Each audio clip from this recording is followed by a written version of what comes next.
Good morning to all of you. मैं Vivek Kumar Singh, Chanakya college of education, Bettiah, Bihar से। पिछले लेक्चर में हम लोग विज्ञान शिक्षण में आकलन एवं मूल्यांकन के उपकरण के बारे में पढ़ा। आज हम लोग विज्ञान शिक्षण में कठिन बिंदुओं की पहचान एवं अधिगम में मदद हेतु आकलन का उपयोग पढ़ेंगे। इसमें क्या है, कक्षा अध्यापन के प्रकरण के अध्यापन के पूर्व जो है पूछे जाने वाले प्रश्नों की सहायता से पूर्व ज्ञान का परीक्षण किया जाता है। क्या किया जाता है इसमें? कक्षा अध्यापन में प्रकरण जो होते हैं कि अध्यापन के पूर्व जो प्रश्न पूछे जाते हैं उसमें पूर्व ज्ञान का जो है परीक्षण किया जाता है। यह नैदानिक परीक्षण की श्रेणी में आता है। नैदानिक परीक्षण जो होता है उसकी श्रेणी में आता है, क्योंकि इसके द्वारा शिक्षक इस बात का आकलन कर सकते हैं कि बच्चा क्या नहीं जानता है। इसके द्वारा शिक्षक उन कठिन बिंदुओं की पहचान कर सकता है जहां विशेष ध्यान देने की आवश्यकता है। इसके द्वारा शिक्षक उन कठिन बिंदुओं की पहचान कर सकता है जहां विशेष ध्यान देने की आवश्यकता है, परंतु सरल अनौपचारिक प्रश्नों के करने मात्र से पाठ के साथ न्याय करना सदा संभव नहीं हो पाता है। क्या है इसमें? परंतु जो है सरल और अनौपचारिक प्रश्न के करने मात्र से पाठ के साथ न्याय करना जो है सदा संभव जो नहीं हो पाता है। इससे बच्चों को लिखित अथवा मौखिक परीक्षण दिए जाते हैं। बच्चों को जो है लिखित और मौखिक परीक्षण दिए जाते हैं। इन परीक्षणों के विश्लेषण द्वारा शिक्षक यह समझ जाते हैं कि बच्चों में कमी कहाँ है। परीक्षण विश्लेषण जब शिक्षक करता है तो उसको ये ज्ञान प्राप्त हो जाता है कि बच्चा जो है कमी कहाँ पे कर रहा है। संक्षेप में कहा जा सकता है कि पाठ के कठिन बिंदुओं की पहचान करने हेतु नैदानिक परीक्षण लिया जाना आवश्यक होता है। क्या कहा जा सकता है संक्षिप्त रूप में से?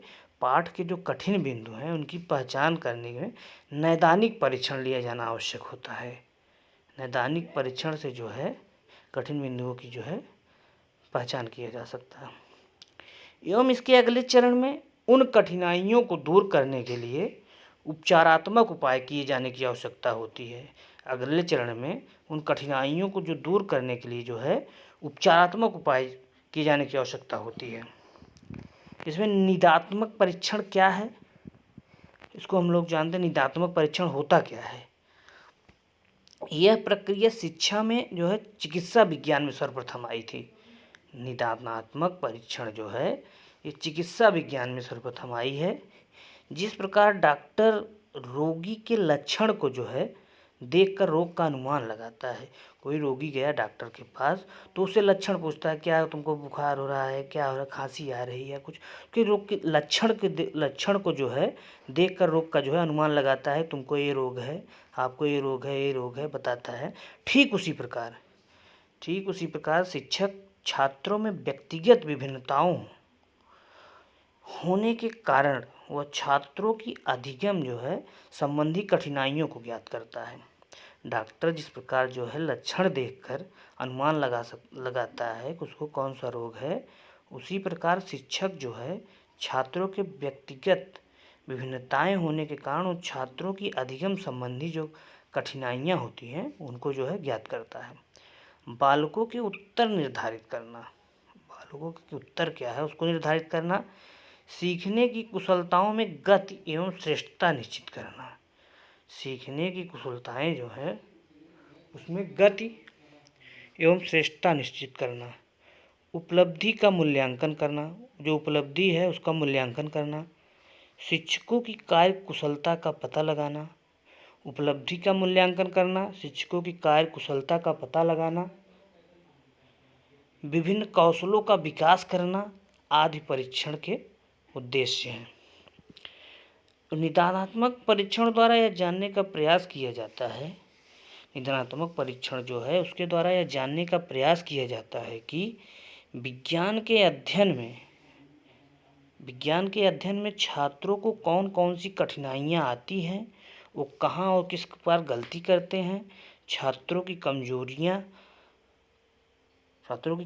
या कमियाँ जो हैं का पता कक्षा शिक्षण या मौखिक लिखित परीक्षा, कक्षा कार्य, गृह कार्य आदि से लगाया जाता है। छात्र की जो कमजोरियां हैं उसका पता जो कक्षा शिक्षण के द्वारा, मौखिक या लिखित परीक्षा के द्वारा, कक्षा कार्य देकर या गृह कार्य आदि देकर पता लगाया जाता है।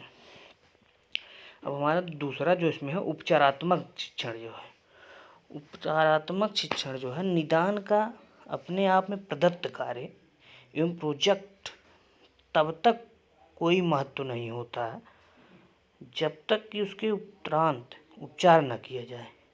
निदान का अपने आप में प्रदत्त कार्य एवं प्रोजेक्ट तब तक कोई महत्व नहीं होता है जब तक कि उसके उपरांत उपचार न किया जाए। उपचारात्मक शिक्षण का लक्ष्य सुधारात्मक है। उपचारात्मक शिक्षण जो है उसका लक्ष्य जो होता है वो सुधारात्मक होता है और उपचारात्मक शिक्षण प्रक्रिया उस स्तर से प्रारंभ की जानी चाहिए। उपचारात्मक शिक्षण प्रक्रिया जो है उस स्तर से प्रारंभ की जानी चाहिए जहाँ से त्रुटि अधिगम प्रारंभ हुआ है। उपचारात्मक शिक्षण प्रक्रिया उस स्तर से प्रारंभ की जानी चाहिए जहाँ से त्रुटि की अधिगम प्रक्रिया जो है प्रारंभ हुई है। विज्ञान विषय में उपचारात्मक शिक्षण की निम्न पद्धतियाँ हैं। नंबर 1 है कक्षा शिक्षण। कक्षा शिक्षण जो हम लोग करते हैं क्लासरूम टीचिंग। दूसरा है सामूहिक प्रबोधन शिक्षण, ग्रुप ट्यूटोरियल टीचिंग।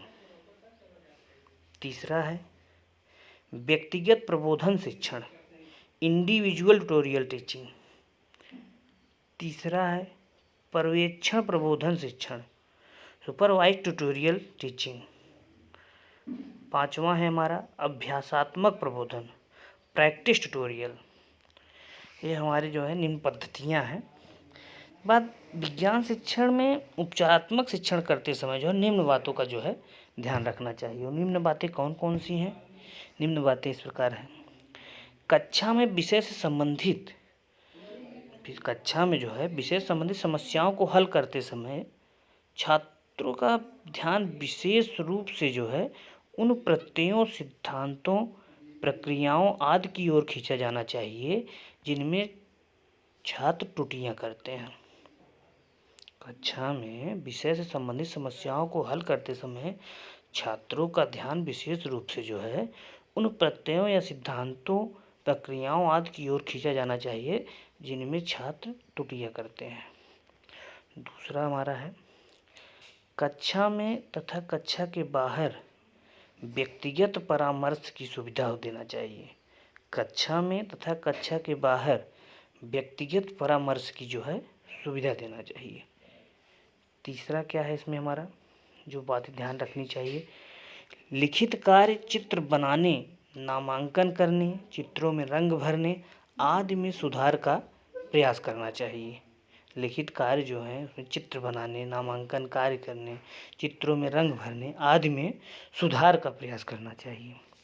चौथा है शुद्ध एवं स्पष्ट लिखने की आदत एवं चित्र बनाने के कौशल का विकास करना चाहिए। शुद्ध स्पष्ट लेखन जो है, लेखन शैली और चित्र बनाने की कौशल का जो है विकास करना चाहिए। पांचवा है बातों पर ध्यान देना चाहिए, छात्रों को उपकरणों का स्वयं पर प्रयोग करके देखने पर जोर देना चाहिए। छात्रों को जो है उपकरणों का स्वयं प्रयोग करके देखने का जोर देना चाहिए छात्रों को। छठा हमारा है इसमें कक्षा में सोचने एवं तर्क करने के पर्याप्त अवसर उपलब्ध कराना चाहिए। कक्षा में सोचने एवं तर्क, जैसे सोचने से और तर्क करने से तार्किक क्षमता का जो है विकास होता है। सातवां पॉइंट इसमें है हमारा अभ्यास कार्यों में विविधता होनी चाहिए जिससे नीरसता न उत्पन्न हो। अभ्यास कार्य विभिन्न प्रकार के रहेंगे तो बच्चों में जो नीरसता की भावना जो है वो उत्पन्न नहीं होगी। इसमें उसके बाद 8वां पॉइंट समय समय पर छात्रों को उनकी प्रगति से अवगत कराना चाहिए। समय समय पर छात्रों को जो है उनकी प्रगति से जो है अवगत कराना चाहिए।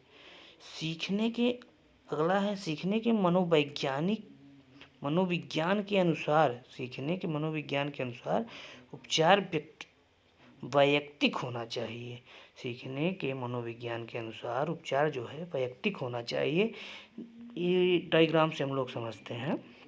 निदानात्मक एवं उपचारात्मक शिक्षण चक्र। निदानात्मक एवं उपचारात्मक शिक्षण चक्र। निदानात्मक देखिए, निदानात्मक परीक्षण है, फिर कारणों का पता लगाना या परिकल्पना बनाना, फिर उसमें है उपचारात्मक शिक्षण। उपचारात्मक शिक्षण के बाद मूल्यांकन करना, मूल्यांकन करने के बाद सफलता और असफलता। ये डायग्राम हमारा निदानात्मक उपचारात्मक शिक्षण चक्र का। अब इस डायग्राम से हमें स्पष्ट है कि किसी कक्षा में अनेक विद्यार्थी होते हैं जिनकी पृष्ठभूमि, बुद्धिलब्धि, अभिवृत्ति, पसंद नापसंद भिन्न भिन्न होती है। शिक्षक को उन सभी की आवश्यकता अनुसार कार्य करना होता है। शिक्षक को जो है उन सभी की आवश्यकता अनुसार कार्य करना होता है। कक्षा में शिक्षण अधिगम प्रक्रिया के दौरान कुछ विद्यार्थी सभी के साथ सामंजस्य नहीं बिठा पाते हैं। सभी विद्यार्थी जो है, प्रत्येक विद्यार्थी पर सबकी का जो है सामंजस्य नहीं बिठा पाते हैं। कभी कोई विद्यार्थी बीमारी अथवा अन्य व्यक्तिगत कारणों से कक्षा में लंबे समय तक जो है अनुपस्थित रह जाता है या रहता है। किसी कोई बीमारी हो गई है, उसके घर कोई ट्रेजेडी हो गई, जिससे वो लंबे समय तक जो है कक्षा में अनुपस्थित रहता है, तो भी वह कक्षा के अन्य छात्रों से पिछड़ जाता है। के कारण वो जो है कक्षा के अन्य छात्रों से जो है पिछड़ जाता है। ऐसी परिस्थितियों में शिक्षक को अत्यंत सावधानीपूर्वक विद्यार्थी की समस्या का पता लगाना आवश्यक होता है।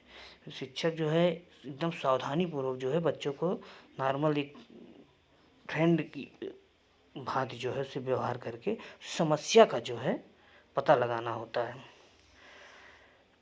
और पता लगाने की प्रक्रिया सरल से कठिन की ओर, अर्थात जो है पता लगाने की प्रक्रिया जो है सरल से कठिन की ओर, अर्थात प्रारंभिक अवस्था में सरल अवधारणाओं पर प्रश्न पूछना चाहिए। प्रारंभिक अवस्था में उनसे क्वेश्चन किया जाए, उस सरल अवधारणाओं पर प्रश्न पूछना चाहिए।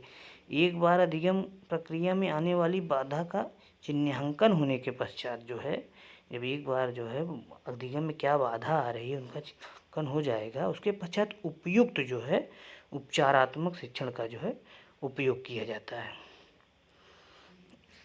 धन्यवाद। अब हम जो है आप लोगों को अगले लेक्चर में संज्ञानात्मक, भावात्मक एवं व्यायात्मक क्षेत्रों का मूल्यांकन जो है के बारे में अध्ययन करेंगे। ठीक है, अगला लेक्चर हमारा क्या होगा? संज्ञानात्मक, भावात्मक, मनोगत्यात्मक, व्यात्मक क्षेत्रों का मूल्यांकन। Thank you to all of you.